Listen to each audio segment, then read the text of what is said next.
감격이 감동이 밀려오더라고요. 그죠? 그래서 주님 약속이 아득해 보여도 그죠? 주님하고 동행하고 있는 그 자리 설교하네. 지금 벌써부터 그냥 설교가 되면 잊어버릴까 봤어요. 그저 그냥 그 자리에 쭉 주님 의식하고 주님 바라보고 살면은 정말 하나님의 그 은혜를 진짜 깊이 누리게 되고 그러면은 천국이 더 좋아져서 그때쯤 되면 주님이 우리를 부르실 거 아닌가 이렇게 생각을 합니다. 그래서 이런 마음으로 우리 지체들하고도 인사를 나눴으면 좋겠습니다. 예, 순장반 사랑방 2주간 쉬었는데요. 금주부터 다시 시작합니다. 사랑방은 제가 믿는 사랑방은 그렇습니다. 교회 지체들이 우리가 믿음의 고백은 한 가족이라고 고백하는데 그 한 가족으로서의 사랑을 나누고 확인하고 하는 그런 소그룹 모임이라고 생각합니다. 그래서 교회를 정말 하나님의 가정으로 세워가는 참으로 거룩한 사역이기 때문에 여러분 모두 관심을 갖고 기도하고 그렇게 동참해 주시면 좋겠습니다. 지체의 소식이 있습니다. 우리 이현숙 근사님, 신모님이 지난 화요일 장례식을 치렀습니다. 위로해 주시기 바라고요. 제가 오기 전인데요, 유두현 근사님이 제 명단에는 있는데 안 계셔서 찾아보니까 작년에 돌아가셨다고 그러더라고요. 그런데 아마 자제분들은 예수님을 함께 이렇게 섬기지 않고 아마 군사님 혼자 이렇게 나오신 것 같은데 오늘이 일주기랍니다. 그래서 믿지 않는 자제분들이 또 교회에 이렇게 장례식을 아마 교회에서 이렇게 우리 목사님이 이렇게 잘 인도를 하셨는 것 같습니다.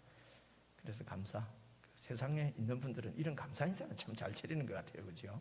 예, 그래서 떡을 이렇게 나가실 때 아직 도착 예배 시간이 11시인 줄 알고 안 믿는 사람들은 그래서 가능하면 10시까지 좀 가져오라고 우리 전사님 말씀을 드렸다는데 왔으면은 우리 유디용 근사님 가정에서 이렇게 섬기는 거구나.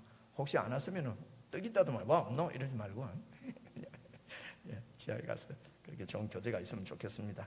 오늘 예배 후에 1시에 청년부실에서 청년부 모임이 있습니다. 다 좀 참여해 주면 좋겠고요. 다음 주일 저녁 7시에 운영위원회 있습니다.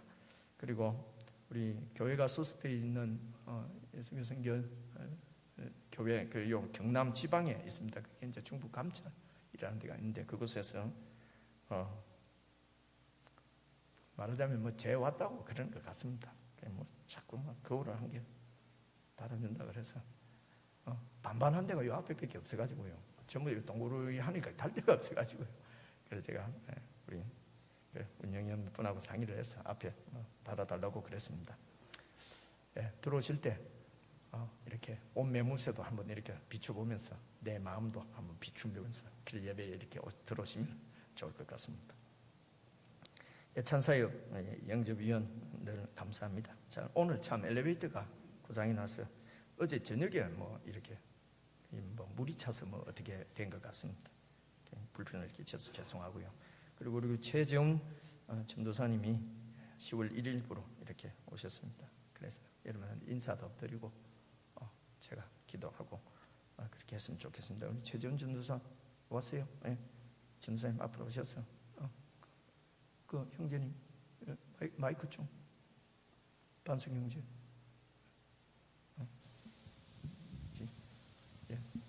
최재훈입니다. 일단 인사부터 하겠습니다. 우리 박수로 환영하십시오.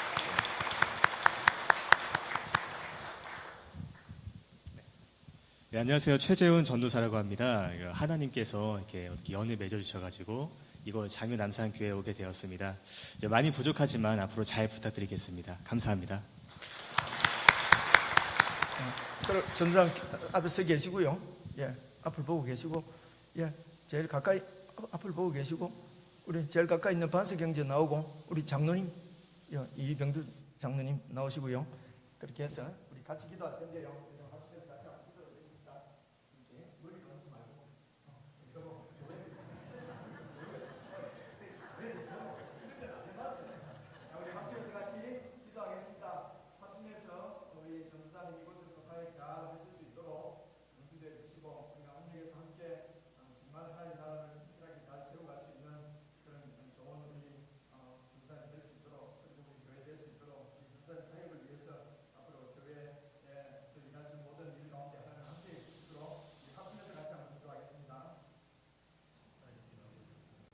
하나님 아버지, 귀한 종을 또 제 교회에 보내주심을 감사를 드립니다. 하나님 아버지, 하나님의 사람들은 주님의 명예에 의해서 움직이는 줄로 믿습니다. 주님께서 이곳에 보내주신 줄 믿고 저희 교회는 우리 전도사님을 환영하고 또 함께 사역하며 하나님께 영광 돌리기를 원합니다. 아버지 하나님, 전도사님을 붙드셔서 지금까지 준비한 모든 이런 하나님의 사람으로서의 모든 준비들, 사역자로서의 모든 훈련들 하나님께서 기쁘게 받으시고 또 교회를 위해서 삶을 드리고 또 사역하실 때에 성령님께서 늘 함께 해주시고 정말 하나님께는 크게 영광이 되고 또 우리 전도사님과 우리 교회에는 큰 유익과 기쁨이 되는 귀한 사역 잘 감당할 수 있도록 성령 하나님께서 늘 지키시고 인도해 주시옵소서. 아버지 하나님, 우리 모든 교회는 전도사님과 함께 이곳에서 하나님의 나라를 세워가는 줄로 믿습니다. 아버지 하나님, 우리의 욕심이 아니라 우리 교회의 영광이 우리 개교회의 어떤 성량이나 영광이 아니라 정말 하나님의 뜻이 이루어질 수 있도록 우리가 마음을 다해서 함께 잘 사역해서 참으로 하나님 나라가 흥왕케 되는 놀라운 은혜의 역사가 있게 해 주시옵소서. 아버지 하나님, 또 주님 앞에 감사하며 하나님 앞에 드리는 모든 예물들도 주님께서 기쁘게 받아주시고 우리 모든 성도들이 살아가는 현장 가운데서 주님의 나라를 기대하고 소망하며 그 나라를 훌륭하게 살아내는 주의 백성들 다 될 수 있도록 늘 지켜주시기를 바라고 오늘도 함께 상고하는 말씀 가운데 우리가 우리의 믿음이 세워지게 하시고 이 말씀이 우리의 인생의 길이 되고 빛이 되고 또 우리 인생의 생명이 될 수 있도록 역사하여 주시옵소서. 우리 주 예수 그리스도 이름으로 기도드리옵나이다. 아멘. 아멘. 우리 다시 한번 하나님 앞에 감사의 박수를 올려드리고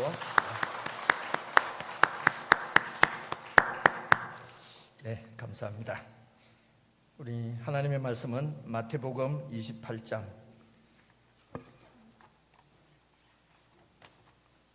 마태복음은 28장까지 있거든요. 제일 마지막 부분입니다.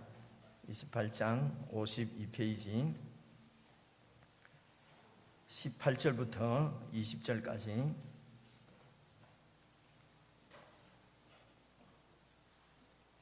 18절부터 20절까지 함께 읽겠습니다. 시작. 예수께서 나와 일러 가라사대 하늘과 땅의 모든 권세를 내게 주셨으니 그러므로 너희는 가서 모든 족속으로 제자를 삼아 아버지와 아들과 성령의 이름으로 세례를 주고 내가 너희에게 분부한 모든 것을 가르쳐 지키게 하라. 볼지어다 내가 세상 끝날까지 너희와 항상 함께 있으리라 하시니라. 아멘. 예, 우리가 교회 생활 좀 하면은 가장 익숙하게 잘 알고 있는 말씀이 오늘 마태복음 마지막 부분에 있는 이 말씀입니다. 이 말씀을 오늘 또 마태복음의 전체의 그 문맥 가운데서 잘 살펴보고 이 말씀의 의미를 우리가 잘 깨닫고 그래서 이 말씀 위에 우리의 신앙이 믿음이 세워질 수 있으면 좋겠습니다. 우선 18절에 예수님께서 말씀하시기를 하늘과 땅의 모든 권세를 하나님이 내게 주셨다 이렇게 말씀하거든요. 그러니까 이 천지의 창조주이신 주인이신 하나님께서 하늘과 땅의 모든 권세를 예수님에게 주셨다는 것은 예수님께서 온 우주 이 세상의 이 주인의 권세를 받았다는 얘기 아니겠습니까? 그래서 예수님이 부활하신 예수님이 내가 이 세상의 주권자 왕이다. 그 주권은 그 권세는 하나님이 나에게 주셨다는 것입니다. 이게 무슨 의미냐면요, 예수님께서 십자가에 달려 죽으실 때 십자가 위에 적혀져 있는 죄명이 뭡니까? 유대인의 왕 예수거든요.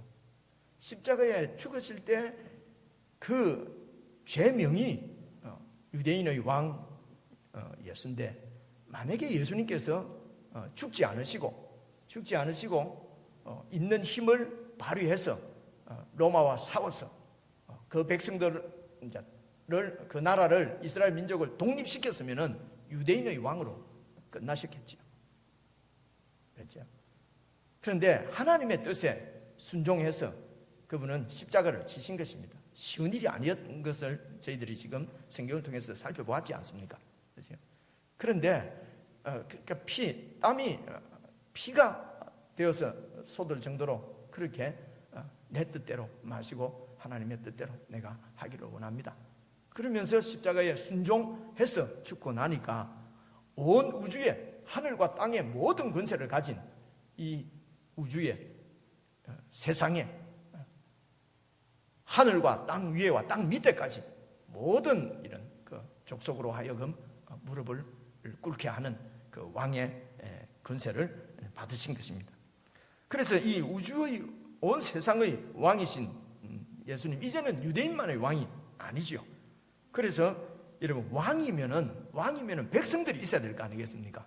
그래서 여러분 19절을 보십시오. 그러므로 내가 왕의 권세를 가졌기 때문에 그러므로 너희는 가서 모든 족속으로 제자를 삼아라, 이렇게 되는 것이죠.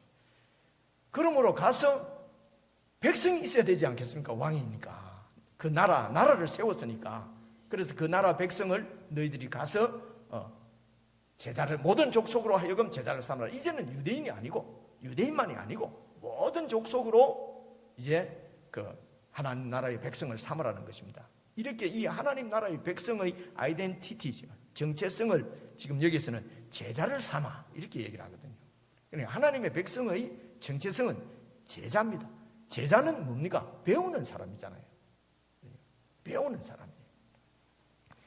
이 이야기는 이제 끝부분에 다시 말씀을 드리면서 정리를 하기로 하고, 그리고 이 가서 모든 족속으로 이제는 내 백성을 삼아라, 사도들을 보내는데요. 그 이제 모든 족속으로 하나님의 백성을 삼는다는 이 말씀은, 여러분 이게 창세기 12장에 있는 그 아브라함의 언약을 예수님을 통해서 성취시키는 이야기입니다. 그래서 여러분 제가 찾아왔는데요, 여러분 잘 아시는 말씀입니다. 이 창세기 12장 1절을 보시면은 이 하나님께서 아브라함을 부르시는 내용입니다. 여호와께서 아브라함에게 이르시되 너는 너의 본토 친척 아비집을 떠나서 내가 네게 지시하는 땅 가나안 땅으로 가라. 지금 이 그 아브라함이 살고 있는 땅은 본토 친척 아비집, 이곳이 이제 갈대아 지역의 우르라고 하는 그 메소포타미아 지역에 살고 있는 아브라함을 지금 치면은 그 팔레스틴 이 땅으로 이제 이주를 하라는 것입니다.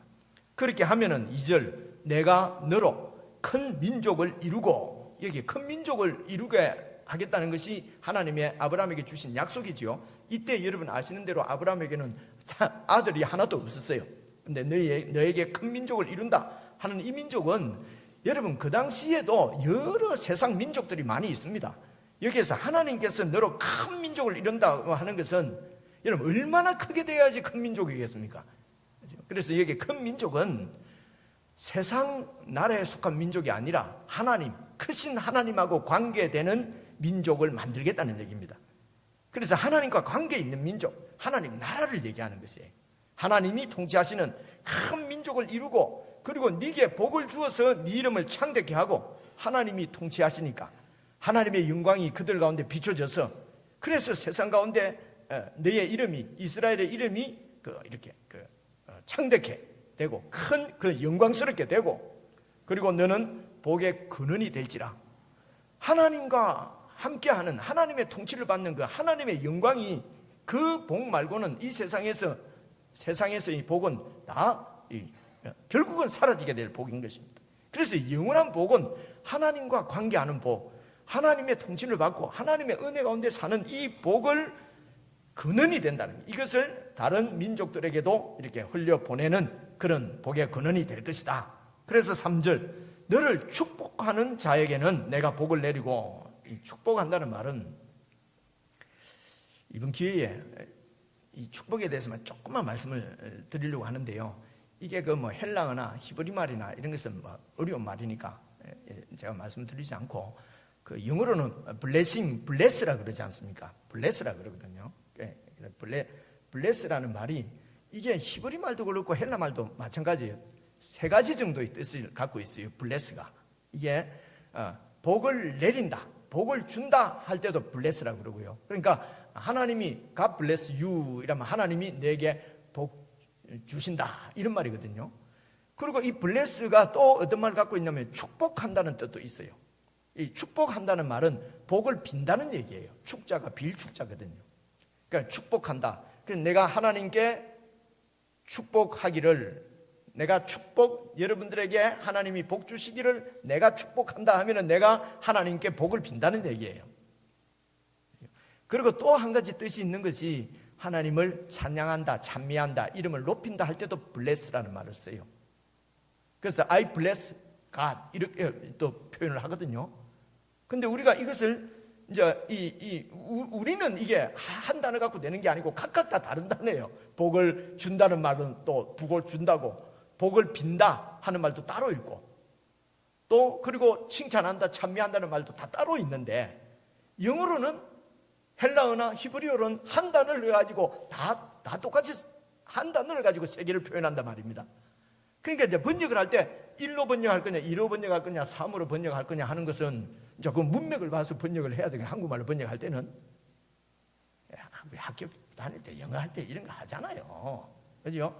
근데 그래서 이제 그런 얘기예요. 그래서 이제 우리 번역에는 이래 돼 있는 게, 우리가 축복하는 건 하나님이 주여 복을 주옵소서 하는데 하나님이여 축복 주옵소서 이렇게 표현하잖아요, 우리가. 사실은 말로 따지면은 하나님 복을 주옵소서 해야지, 하나님 축복 주옵소서 하면 일단 말은 안 맞거든요.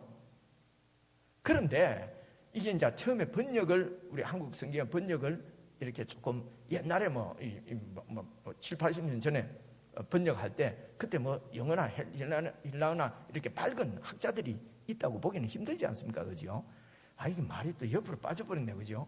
그래서 이제 축복이라고 이렇게 번역이 되고 이러면서 이제 오늘도 주여 축복 주옵소서, 축복하여 주옵소서, 하나님이여 축복하여 주옵소서 하면 하나님 나를 위해서 복을 빌어 주십시오 이런 말이거든. 하나님이 복을 빌 때가 어디 있어요? 그렇죠? 그러니까 이게 법이 잘 맞지 않아요. 그런데 세월이 지나면서 하나님이여 축복하여 주옵소서 하면 하나님 복 달라는 얘기지, 다른 신한테 복을 빌어달라는 말이 아닌 걸 우리가 다 알아요. 그러니까 이거 너무 따지지 말고 그냥 기도하실 때에 우리는 참 편하네. 크게 기도 많이 안 하니까, 그죠? 그래서 이런 게 걸리는 사람이 있어요. 주야 축복하여 주옵소서 하면은 그 소리 듣고 딱 걸려가지고 기도를 못하는 사람이 있어요. 저거 틀렸는데 그거 고치려고, 예배 마치면 그거 고쳐주러 가려고. 저희들은 전반적으로 잘 모르시니까 고칠 필요도 없습니다만, 그죠? 그래서 이게 너를 축복한다 하는 말은 이방 민족이 너를 축복한다, 하나님께 복을 빈다는 거예요. 그러니까 이 이방 민족들이 하나님이 통치하시는 이스라엘을 보고 와, 정말 하나님이 너희를 복 주시는구나, 이렇게 너를 축복하는 자는 하나님을 이렇게 인정하고 하나님의 복을 원하고, 이런 자는 내가 복을 내리고 이래 돼 있잖아요, 그죠? 그러니까 이스라엘을 통해서 하나님의 통치가 다른 이방 민족에게로 흘러가도록 그렇게 하나님이 계획을 하신 것이란 말이에요. 그래서 아브라함을 부르신 것은 아브라함의 족속인 이스라엘만의 하나님이 아니라 아브라함을 통해서, 이스라엘을 통해서 이 하나님의 복은 하나님 나라의 복입니다. 하나님의 통치의 복입니다. 하나님이 통치하신다는 것은 하나님이 책임지신다는 거예요. 이거 말고 더 큰 복이 어디 있겠습니까? 이 복이 다른 이방 민족에도 증거될 수 있도록 하겠다는 것입니다. 그러고 봐보십시오. 그러고 보시면 너를 저주하는 자에게, 이 말은 하나님의 통치를 받는 하나님 나라를 저주하는 자, 무시하는 자. 왜 하나님 나라를 무시합니까? 내가 왕하려고 하는 거죠. 내가 왕하려고 하니까 하나님 나라, 힘도 없는, 내가 내 인생은 내 것이지, 예수 믿는 거야, 여자들 힘없는 여자들이나 믿는 거지, 이런 거 말입니다. 그죠? 그러니까 그 하나님 나라를, 하나님이 통치하는 나라를 아주 그냥 하찮게 여기는 자는 내가 저주하리니 땅의 모든 족속이 너를 인하여 복을 받을 것이니라. 이게 하나님께서 아브라함에게 주신 언약이었어요. 땅의 모든 족속이 너를 통해서 하나님의 영광 가운데 거하게 될 것이다. 하나님의 백성들이 되도록 하겠다는 것입니다. 그런데 이스라엘을 통해서는 이 하나님의 언약이 이루어지지 않았어요. 이스라엘은 하나님의 통치를 잘 받아야 될 이스라엘이 도리어 하나님을 거역하고 다른 이방 신을 좇고, 이렇게 해서 이 이스라엘이 이 하나님의 그 의도, 하나님의 목적에 실패를 해버렸단 말입니다. 그런데 실패한 거는 좋은데, 그러면 하나님의 약속은 어떻게 되는 거냐는 거죠. 하나님의 약속했으면 이루어져야 되지 않습니까? 그런데 이스라엘을 통해서는 이루어지지 않았다는 것입니다. 그래서 하나님은 신실하신 분이라고 했지 않습니까? 하나님이 약속하신, 아브라함에게 약속하신 그 모든 민족이 너로 통해서 복을 받을 것이라고 하는 하나님의 약속은 어떻게 된 겁니까? 라고 따지고 싶은데, 참 이스라엘이신 하나님의 아들 예수 그리스도, 그분의 부활과 그분의 죽으심과 부활을 통해서 이제는 하나님의 백성이 되는 이 복을 모든 민족에게, 이제는 유대인이 아니라 모든 민족이 예수님 안에서 하나님의 백성이 되는 이 복을 누리게 되었다는 것입니다. 그래서 예수님을 통해서 하나님의 언약, 아브라함의 언약이 이루어졌다, 성취되었다, 이렇게 성경은 증거하는 것입니다. 그래서 예수님의 십자가에 죽으심은 힘이 없어서 그냥 막 당한 것이 아니라 이 하나님의 약속, 하나님의 언약을 이루어드리기 위해서 자기의 뜻을 끊고 창조주이신 하나님이신 그분이 이 땅에 사람으로 오셔서 인간들에게 그렇게 유린당하시고 모욕당하시고 십자가에서 처형되신 것입니다. 이 예수님을 하나님께서 살리셔서 온 세상에 주로 삼으시고, 이제 그 예수 그리스도의 통치에 순종하고 항복하고 들어오는 모든 민족들을 하나님의 백성으로 삼는, 그래서 하나님 나라를 세우는 이 아브라함의 언약이 예수님을 통해서 이제 이루어지고, 그리고 예수님께서는 이 하나님의 약속을, 언약을 어떻게 또 이루어 가시는가? 자기 제자들을 보내서 모든 족속으로 또 제자를 삼아서, 하나님 백성으로 삼아서 하나님의 뜻을 이루어 드리는 이 목적을 위해서 예수님께서 이 땅에 오신 것입니다. 그리고 당신의 십자가와 부활로 그 하나님의 언약을 이루시고, 이제 이 하나님 나라가 계속되어져서 모든 족속에게 이 복이 흘러가도록 지금 제자들을 보내시는 것이죠. 이게 너희는 가서 모든 족속으로 제자를 삼아라 라고 하는 말씀의 의미입니다. 마무리하면서 다시 한번 정리하기로 하고요. 지난 주일날 이어서, 말씀에 이어서 27장 계속해서 보려고 하는데요. 여러분, 지난 주일 우리가 살펴본 것은 예수님께서 죽으실 때에 나타나신 그 죽으심의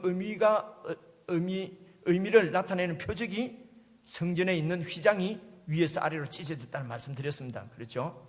기억을 되살리기 위해서. 그리고 지진이 일어나고 땅이 흔들리고 무덤이 깨어지고 하는 것은 하나님의 임재의 현상이라고 말씀을 드렸습니다. 그리고 죽은 성도들이 부활하는 그런 사건들을 보여주시고, 그리고 요셉이 그 예수님의 시신을 빌라도로부터 받아서 자기 새 무덤에 장사한 이야기까지 지난 주일날 나누었습니다. 27장 62절을 보시겠습니다. 오늘 62절을 보시면은, 그 이튿날은, 그러니까 예수님이 장사 지낸 그 다음 날은 예비일 다음 날이라.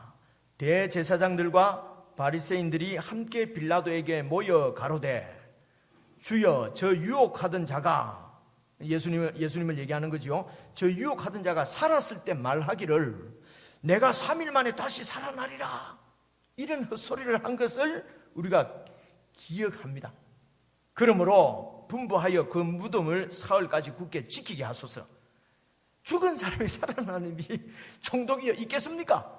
그런데 저 미혹하던 사기꾼이 죽으면 다시 사흘 후에 살아난다는 말을 공공연하게 했기 때문에 아마 제자들이 와서 시체를 도적질해 갈 것 같습니다.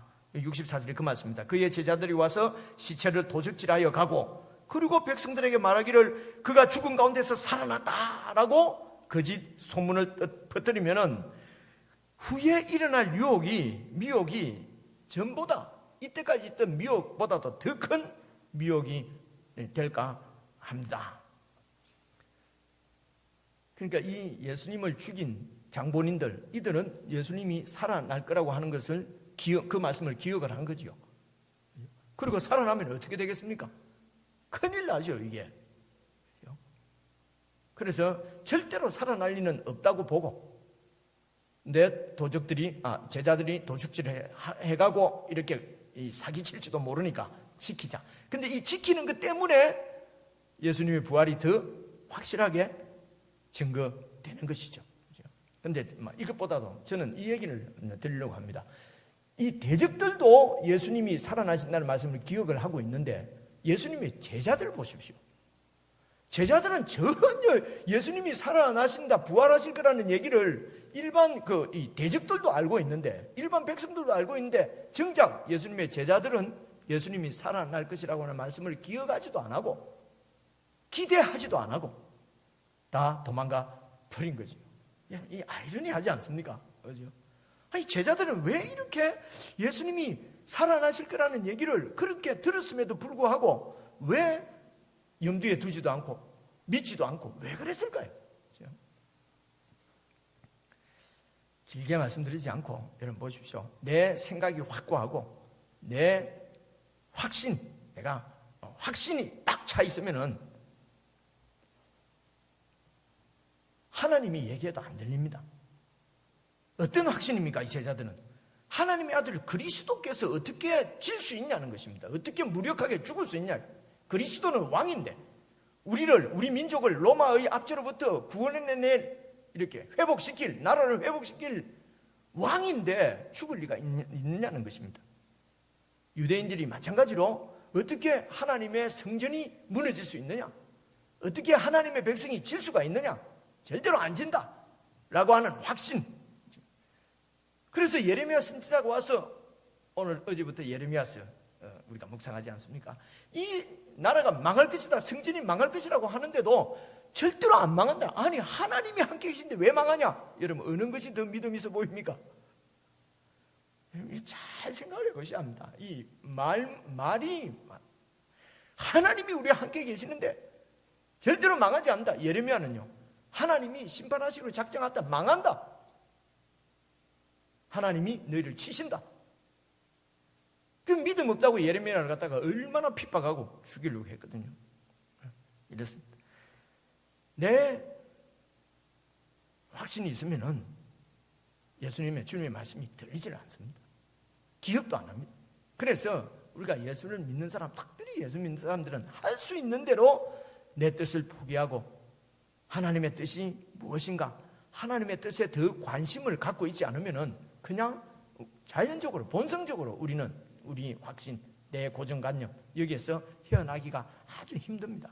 그렇기 때문에 매일 말씀을 묵상하고 하나님의 뜻을 찾고, 그리고 그 뜻으로 내 뜻을 그 뜻에 복종시키려고 애를 쓰고 기도하고, 그렇게 하나님 나라, 하나님의 뜻이 하나님 나라거든요. 하나님의 나라에 관심을 갖지 않으면은 제자들처럼 예수님께서 그렇게 염려할 것 없다, 두려워하지 말라라고 말씀을 하셨음에도 불구하고 전혀 그 말씀을 염두에 두지 못하고 이렇게 두려움에 떨고 하나님 뜻하고는 관계없이 그냥 주님을 떠나버리게 되는 이런 문제들이 생기는 것이죠.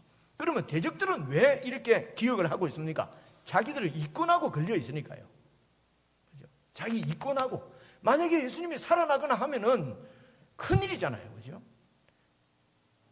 그런데 예수님께서 부활하시고 그것을 무덤을 지키던 수직하던 자들이 보고 가서 보고를 합니다. 이런 일이 벌어졌다고. 그러니까 여러분, 그 28장 11절 한번 봐보십시오. 11절을 보시면은 28장 11절, 여자들이 갈제 파수꾼 중 몇이 성에 들어가 모든 된 일을 예수님께서 부활하시는 장면은 이 파수꾼들에게 다 보여주셨습니다. 좀 이따 살펴보겠습니다. 대제사장들에게 고하니 그들이 장로들과 함께 모여 의논하고 군병들에게 돈을 많이 주며 가로되 너희는 말하기를 그의 제자들이 밤에 와서 우리가 잘 때 그를 도둑질해 갔다, 이렇게 좀 얘기를 해라, 소문을 내라, 돈 주고. 그러니까 우선 막으려고 그러잖아요. 그죠? 정말 예수님께서 살아나셨으면 이분이 정말 그리스도다, 하나님의 아들이다, 그러면 무릎을 꿇고 하나님 앞에 용서를 빌고 왜 그렇습니까? 하나님의 섬기던 대제사장들이잖아요. 그리고 하나님 말씀을 잘 알던 바리새인들이잖아요. 그러므로 죽은 가운데 부활한 일이 이때까지 없었어요. 근데 이 죽은 자 가운데서 부활한 예수 그리스도, 이가 하나님의 아들이다. 그러면은 내 뜻을 끊고 그 주님 앞에 무릎을 꿇고 용서를 구하고 이렇게 해야 될 것 같지 않습니까? 그죠? 그런데 세상에 속한, 육에 속한, 중생하지 못한 육에 속한 자들은 그렇게 되지를 않아요. 우선 눈에 보이는 대로 살아났다고 그러니까 우선 입을 막아야 되겠다. 근원적인 해결책이 아니지요.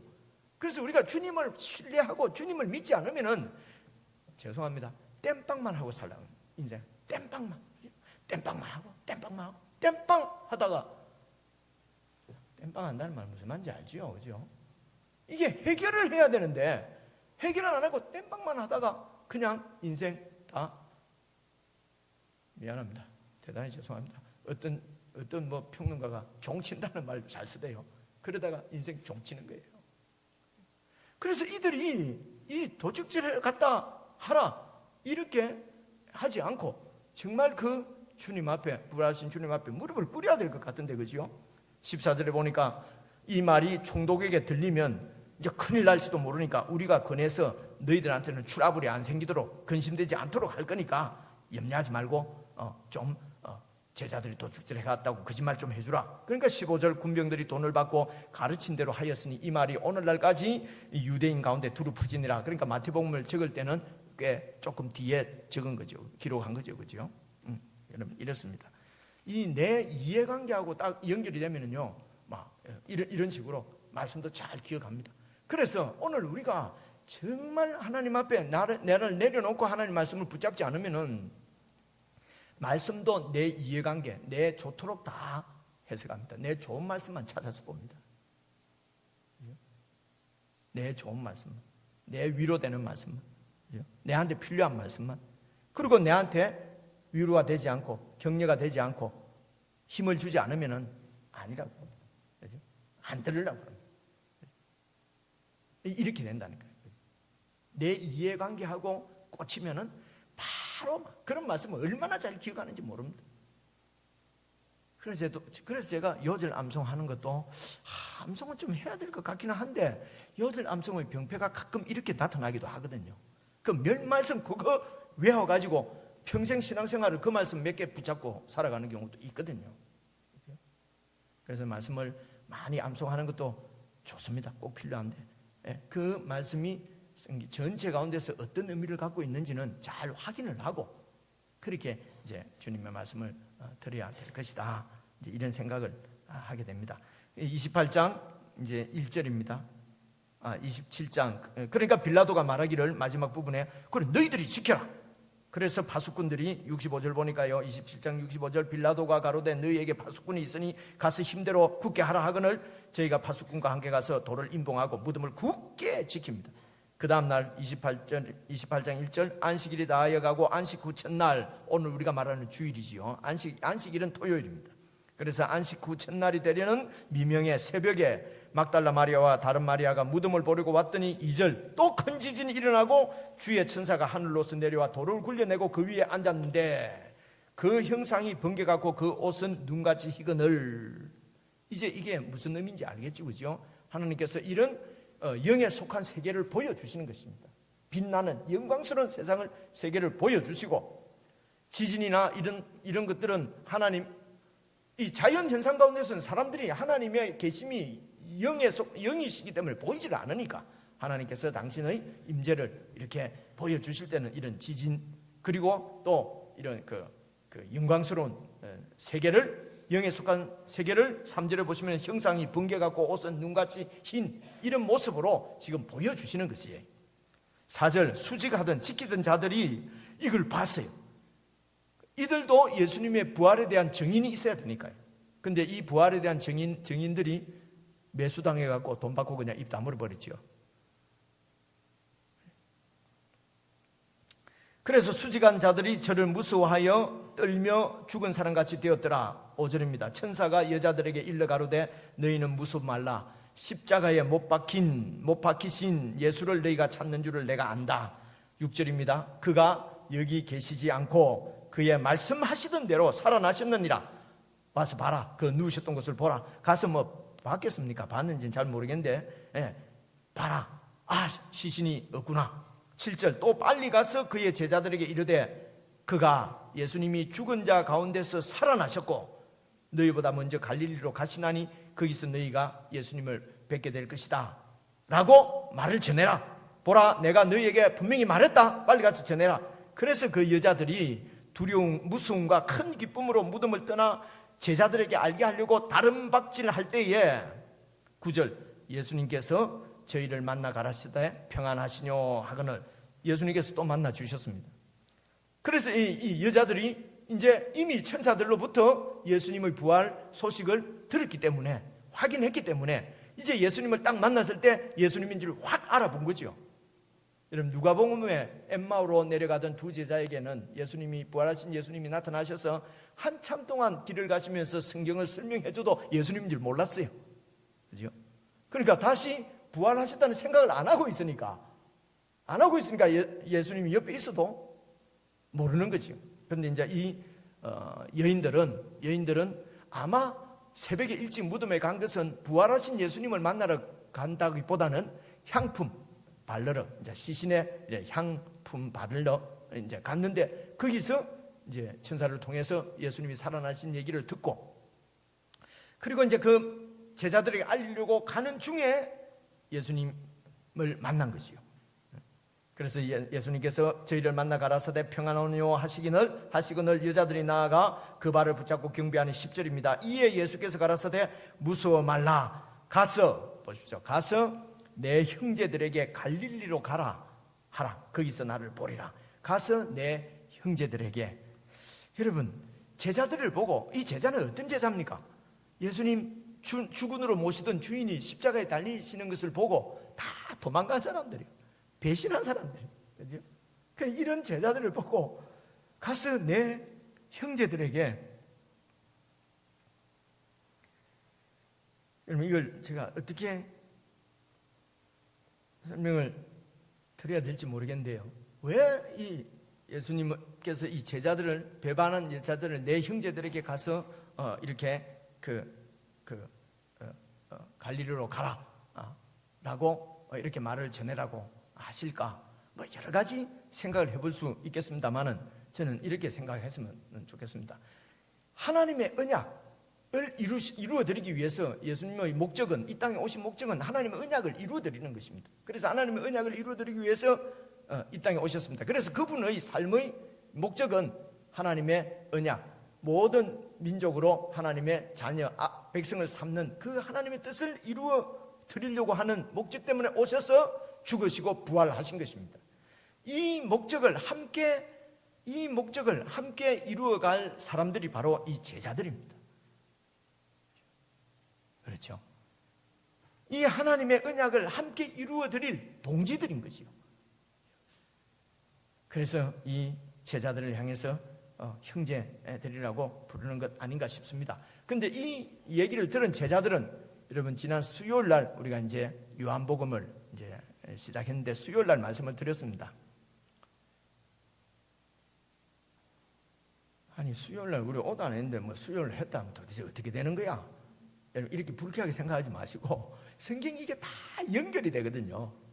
그래서 이제 저는 수요일 날 오셔서 들은 분은 또 한 해 이러지 말고, 그죠? 복습하고 안 되는 분들을 위해서. 그래서 수요일 날 우리가 요한복음을 본 대로 제자들이 요한복음에서는 이 예수님의 갈릴리로 가라는 얘기를 듣고 바로 갈릴리로 가지 않습니다. 안 갑니다. 안 가고 다락방에서 계속 있는데, 여러분 아시는 대로 다락방에 예수님께서 찾아오시잖아요. 근데 그 주간에 도마가 없었잖아요. 그리고 한 주 후에, 8회 후에 또 예수님 오시잖아요. 그거 보면은 거의 뭐 보름 넘어 갈릴리로 안 가고 계속 예루살렘에 있는 거예요. 왜 그렇게 했습니까? 부활하신 예수님이 갈릴리로 가라 그러면은 갈릴리로 가야 되는데 안 가는 거예요. 이상한 겁니다. 아니, 죽으셨는데 살아나신 것도 도대체 이게 믿기가 힘들고, 그리고 살아나셨다면은 이건 대단한 일 아닙니까? 그러면은 그 기적을 가지고 그 놀라운 기적의 역사를 가지고 총독을 까부수고 왕이 되셔야 되는데, 그러면 우리가 장관 할 거 아닙니까? 그래서 이렇게 독립운동을 하려고 하면은 예루살렘에서 해야 되는데, 갈릴리로 가라 그러면은, 갈릴리는 지금 저 강원도 산골짜기나 저 부산 영도나, 안 그러면 저 전라도 해남 그쪽이거든요. 거기로 가가지고 무슨 일을 도모할 수가 있겠냐는 것입니다. 이런 얘기는 없는데, 제 생각에 그래서 가라 해도 안 간 거 아닐까? 안 가고 민거짓거리고 있다가 도대체 부활은 하셨는데, 부활했다는 것이 도대체 나타나셨다가 싹 없어졌다가 도대체 이게 무슨 조화야? 이분 얘기 듣고 갈릴리로 간다 하고 가면 되나? 그리고 한 보름 넘어 버티다가, 그죠? 한 20날을 버텼는가 아마 모르겠어요. 버티다가 아이고 고기나 잡으러 가자. 이래서 고기 잡으러 원래 직업으로 돌아가는 거예요. 그래서 간 곳이 갈릴리 바다입니다. 그 고기 잡으러 갔는데, 여러분 기억하시는 대로 그 갈릴리 바다에 예수님께서 또 찾아가셔가지고 깊은 데로 오른쪽으로 던져라, 깊은 데로 던져라, 이렇게 해서 이제 고기도 구워 잡수시고 밥 해 놓으시고, 이런 얘기가 마태복음에는 안 나와요. 요한복음에 나오지요. 그리고 16절 한번 봐보십시오. 16절, 28장 16절. 그러고 나서 11 제자가 갈릴리에 가서 예수의 명하시던 산에 이르러. 11 제자가 갈릴리에 가서 예수의 명하시던, 그러니까 이제 그곳에서 몇 시까지 산으로 와라 하셨겠지요. 그래서 명하시던 산에 이르러 예수를 배웠고 경배하나, 이제 이 날이 40일째 되는 날에 경배하나 오히려 의심하는 자도 있더라. 이 40일 동안 예수님께서 이 땅에 계시면서 제자들을 만나 주시고 무슨 일을 하셨냐를 요약한 것이 이러면 사도행전에 나옵니다. 한번 보십시오. 사도행전 1장 보시면은, 제가 찾아왔습니다. 2절 한번 보십시오. 2절. 그의 택하신 사도들에게 성령으로 명하시고 성천하시는 날까지의 일을 누가복음에 기록했다는 것입니다. 사복음서에 성천하시는 날까지의 일을 기록하였노라. 3절. 해 받으신 후에, 십자가형을 받으신 후에 또한 저희에게 확실한 많은 증거로 친히 사심을 나타내셨어요. 많은 제자들, 엠마오로 내려가는 2 제자에게도 나타나시고요, 또 베드로와 12 제자에게도 나타나시고 500여 형제에게 동시에 나타나기도 하시고, 이렇게 나셔서 친히 사심을 나타나셔서 뭐 하셨느냐? 40일 동안 저희에게 자신을 보이시면서 하나님 나라의 일을 말씀하시니라. 그래서 이제 하나님의 나라는 세상 나라하고는 완전히 다른 나라지 않습니까? 이 세상에 속한 나라가 아니기 때문에 우리 사람들에게는 하나님 나라에 대해서 인식의 한계가 있습니다. 그건 저와 여러분들도 마찬가지입니다.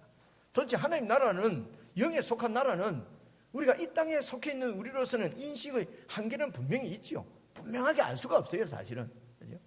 그래서 예수님께서 자신의 부활을 통해서 부활을 보여주시면서, 부활 세계니까, 그리고 하나님 나라를 설명하시고, 그리고 이 하나님 나라를 세우기 위해서 하나님이 당신 자신을 보내신 것을 여러 가지로 설명하시고, 그래서 이 하나님 나라에 가장 적대되는 것이 자신이니까 내가 내 죄의 문제니까, 이 죄의 문제를 처리하기 위해서 십자가에 죽으시고 부활하셔서 왕이 되신 것을 자세하게 설명을 했을 거란 말입니다. 그죠? 그런데 그 얘기를 듣고도 여러분 마태복음 다시 28장을 보시면은 예수를 배웠고 경배하나 오히려 의심하는 자가 또 있더라. 지금 이제 거의 예수님 떠날 때 됐는데도, 그 한 학기가 끝나는데도, 학교 졸업하려고 하는데도 아직도 의심하는 자가 있어요.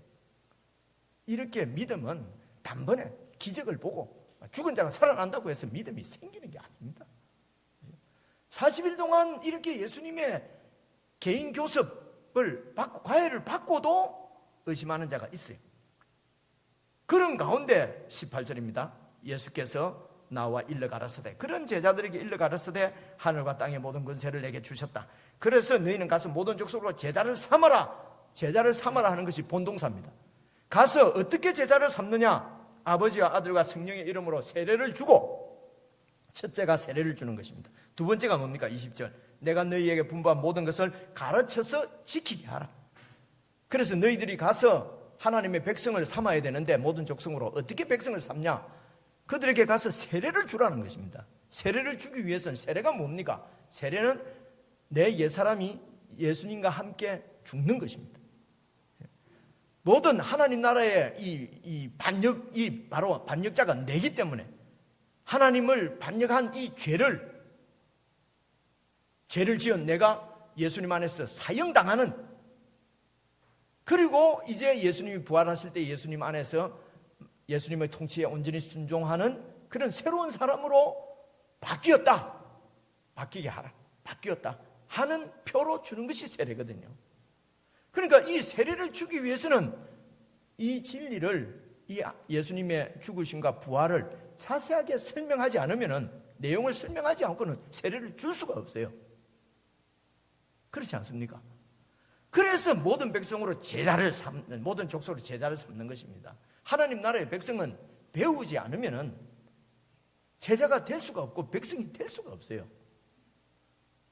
세례가 무엇이냐? 세례를 주라고 그러는 거예요. 세례를 받기 위해서는 예수님께서 나를 위해서 어떤 일을 하셨는지, 예수님이 나하고 어떤 관계가 있는지, 하나님이 나를 어떻게 사랑하셔서 이런 계획을 세우시고 이 계획을 나를 구원하시기 위해서, 나를 하나님 백성 삼기 위해서 어떤 플랜을 가지고 이때까지 진행해 오셨는지를 잘 듣고 내가 예수님을 믿습니다. 예수님이 나의 주인 것을 고백합니다.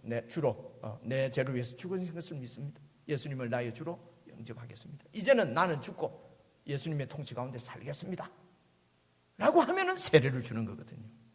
세례를 주고, 그리고 두 번째, 세례를 받은 사람에게는 내가 너희들에게 분부한 모든 것을 가르쳐서 지키게 하라는 것입니다. 계속 하나님의 말씀을 아는 대로 여러분, 예수님의 가르침 중에 대표적인 것이 무엇입니까? 그게 산상수훈이죠. 마태복음 5장부터 나오는 6장, 7장 나오는 얘기 있지 않습니까? 오늘 우리가 함께 교독한 말씀도 그게 나오는 말씀이에요. 무엇이든 아무것도 염려하지 말고 이런 거 저런 거 구하지 말고 하나님 나라를 구하고 하는 이런 모든 말씀을 계속 가르쳐서 지키게 하라. 그래서 하나님의 백성으로 삼으라는 것입니다.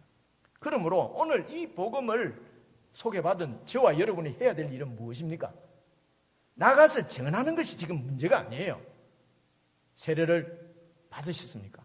그러면은 세례의 의미를 계속 확인하면서 내가 예수님과 함께 내 옛사람이 처리되었는지를 매일 확인하고, 그리고 내가 이제 사는 것은 예수님이 주신 부활 생명으로 사는 것을 확인하면서 늘 찬양과 감사로 나아가고, 그리고 말씀을 계속해서 배우면서 하나님의 뜻을 구하고 그 뜻에 맞춰서 내 뜻을 꺾고 그 뜻대로 살아가는 삶을 죽을 때까지 배우고 지키는 것이 저와 여러분의 할 일입니다.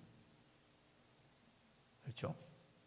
그래서 이 말씀을 가지고 가라, 무조건 가서 이렇게 하는 것은 참 무책임한 일입니다. 여러분 예수 믿습니까? 이제 가십시오.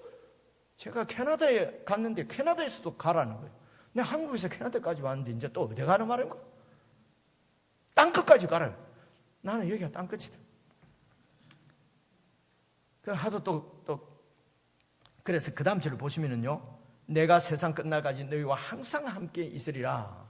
이 말은요, 제자들과 항상 함께 있고 앞으로 하나님의 제자 백성이 될 자들에게 늘 함께 한다는 얘기예요. 예수님이 우리와 함께 하신다는 말은요, 우리를 통치하신다는 뜻이에요. 주인으로서 우리를 다스리신다는 얘기예요. 그래서 저와 여러분은 예수님이 우리를 다스리십니다. 그분이 주인이십니다. 우리는 말하자면 주인이시면 우리는 종입니다. 그분이 왕이시면 우리는 백성입니다. 그래서 백성으로, 종으로, 아내로 여러 가지로 하나님 나라를 설명합니다. 왜냐하면 인식의 한계 때문에요. 여러 면으로 이렇게 설명을 해야 돼요. 근데 우리들은 꼭 자꾸 하나를 자꾸 모든 걸 통일시키려고 해요. 이게 나타난 것이 잘못하면 이렇게 교리로 이렇게 나타나는 거란 말입니다. 하나님 나라의 일은 이 땅에 있는 우리로서는 인식의 한계가 있기 때문에 그렇죠? 이제 여러 가지로 표현합니다. 그분이 우리의 주인이십니다. 그럼 우리는 종입니다. 주님께서 가라는 대로 가면 되는 것입니다. 그래서 캐나다 가라 하면은 그래서 내가 간 거예요. 그러니까 예를 들어 제 얘기를 하는 것입니다. 그죠?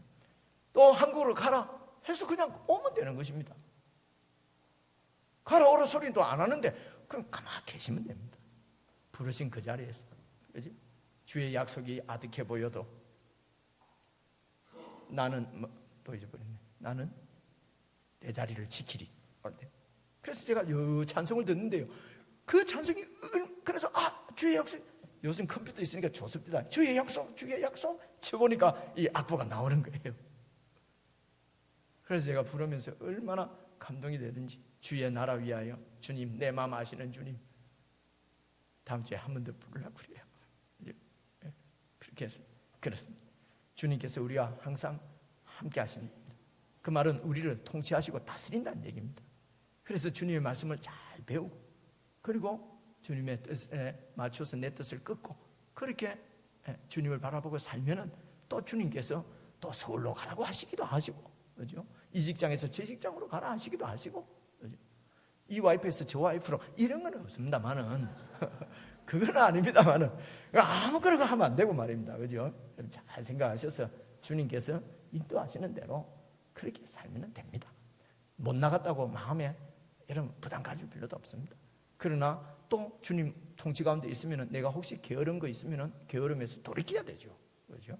또 내가 내 일에 너무 몰두하고 있으면 거기서 또 돌이켜야 되죠. 성령님께서 가르치실 줄 믿습니다. 우리가 내 주님의 통치를 받으려고 마음을 먹지 않으면 어떤 얘기를 해도 들리지 않습니다. 오늘 제자들처럼요. 그래서 우리 마음을 부드럽게 하고 마음을 정말 가난하게 하고 겸손하게 하는 것이 중요합니다. 이렇게 해서 늘 주님의 뜻 가운데 살아가는 저와 여러분 다 될 수 있기를 주님의 이름으로 축원합니다. 우리 기도하시겠습니다. 하나님 아버지, 오늘 마태복음 말씀을 우리가 몇 개월에 걸쳐서 다 살펴보았습니다. 이 땅에서는 도저히 누릴 수도 바라볼 수도 없었던 천국을 예수님 안에서 이 땅에서도 누리게 하심을 정말 감사합니다. 우리를 모든 족속으로 하나님의 백성 삼고자 하고는 하나님의 언약, 하나님의 뜻을 예수님께서 이 땅에 오셔서 이루시고 우리를 불러서 그 언약을 이루어 주심을 감사합니다. 이제 우리에게도 주님 말씀하시기를 이 언약을 이루어드리는 일을 삶의 목표로 삼고 목적으로 삼고 그렇게 하나님 나라를 구하며 살아가기를 원하시는 주님의 마음을 우리가 배웠습니다.